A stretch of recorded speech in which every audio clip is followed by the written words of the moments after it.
नमस्कार दोस्तों, कैसे हो आप सारे लोग? कैसे हो? आशा करती हूँ जो जहाँ पर भी हो, अपने अपने कर्तव्यों को सच्चाई के साथ और प्यार के साथ निभाने की जी तोड़ कोशिश किए जा रहे हो और हम अपने इस साधना में सफल रहेंगे। इसी शुभकामना के साथ चलिए शुरू करते हैं आज के कठोपनिषद से अगला मंत्र।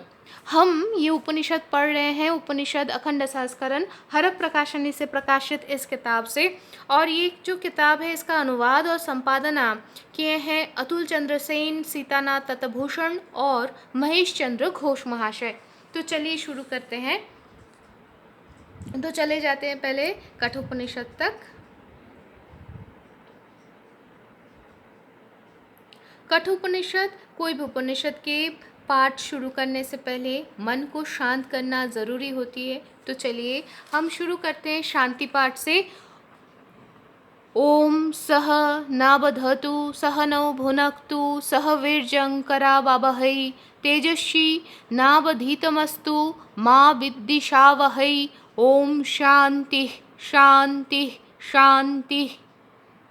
आचार्य और शिष्य हम दोनों को ही ब्रह्म तुल्य भाव से, समभाव से रक्षा करें।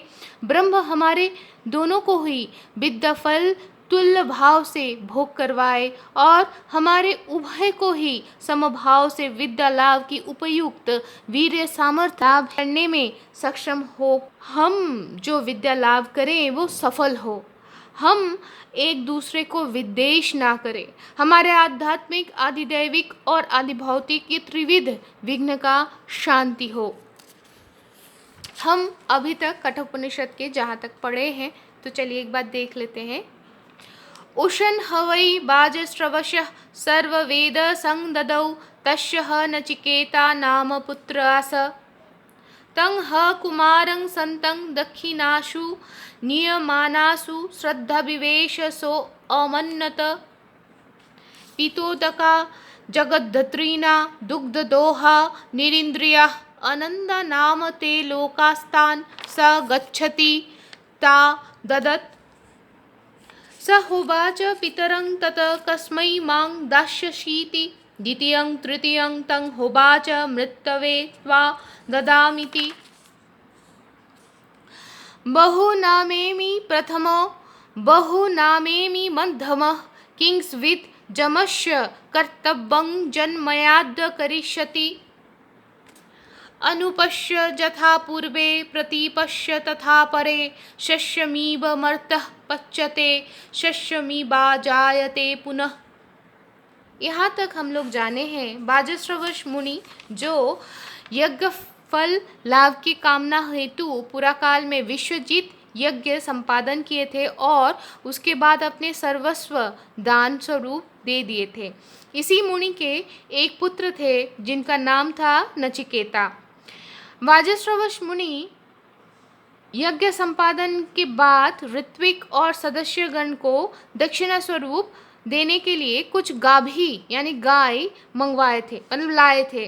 तो साधु चित्त कुमार नचिकेता के हृदय में श्रद्धा का उद्भव हुआ और वो श्रद्धावशत मतलब श्रद्धाशील होकर वो ये सोचे कि ये जो गाभियाँ हैं, ये जो गाय हैं, इनको देख के तो लग रहा है कि ये इस जन्म के लिए जितना पानी पीना था वो पी चुके हैं, जितना खाना खाना था, जितना तृण यानी कि घास चुगना था इसने चुग लिया है, और इस जन्म के लिए जितना दूध देना था वो सब कुछ दे चुका है। इनके इंद्रिय शक्ति इतना क्षीण हो चुका है कि और कोई संतान ये दे नहीं सकते। इस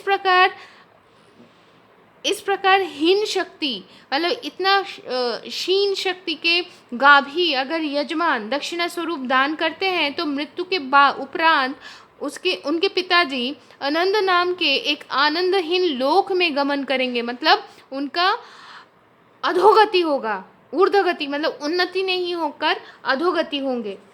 तो ये सोच के पिताजी को नचिकेता बार बार बोलने लगे, पिताजी आप मुझे कौन से ऋत्विक को दे दिए।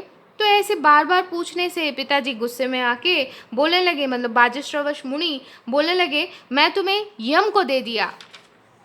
तो ये सुन के ये सुन के नचिकेता को लगा मैं पिता के सबसे जो उत्तम शिष्य या पुत्र हैं उनमें अगर ना भी हूँ, एकदम बेकार वाले शिष्य या पुत्र तो हूँ नहीं, है ना। तो मैं तो मध्यम वर्गीय, यम को ऐसा कोई क्या काम हो सकता है जो मुझसे निपटेगा, जो मुझसे हो सकेगा। ये सोचने के बाद फिर वो अपने पिताजी को बोले कि आप एक बार सोच लीजिए कि आपके पूर्वज और आज के जो सारे सदाचारचारी आत्माएं हैं वो कैसे व्यवहार करते हैं, वो कैसे आचरण करते हैं, कैसे विचारते हैं, और उस हिसाब से ही आप विचार के फिर आप काम कीजिए, अपना कर्तव्य निर्धारण कीजिए। उनको ये डर लग गया कि पुत्र मोह से वो अपने दिए हुए अपने कथन से वो चूक ना जाए, इसलिए वो अपने पिता को मननशील इंसान शस्य के रूप से ही, शस्य जब उगता है फिर मर जाता है, ठीक वैसे ही शस्य की तरह ही मरता है और फिर जीवित हो जाता है। तो ये बोलने के बाद फिर क्या हुआ, चलिए देखते हैं। वैश्यानरः प्रविशत्त धीर्ब्राह्मणो गृहान् तस्यैतां शान्तिं कुर्वन्ति हर वैवस्वतोदकम्। अर्थात नचिकेता यम के गृह पे उपस्थित हुए, लेकिन तब यम अनुपस्थित थे, इसीलिए वो 3 दिन वहाँ पर बिना खाए पिए रह गए।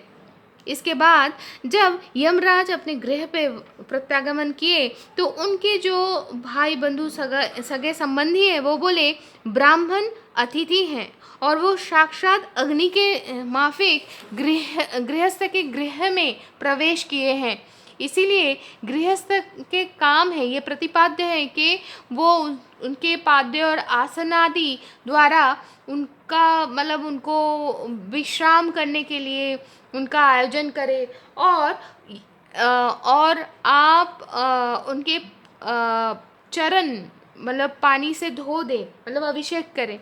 अभिषेक शायद नहीं बोलते हैं, मतलब हम कहते हैं कि प्रक्षालन करें, पाद प्रक्षालन करें जल से।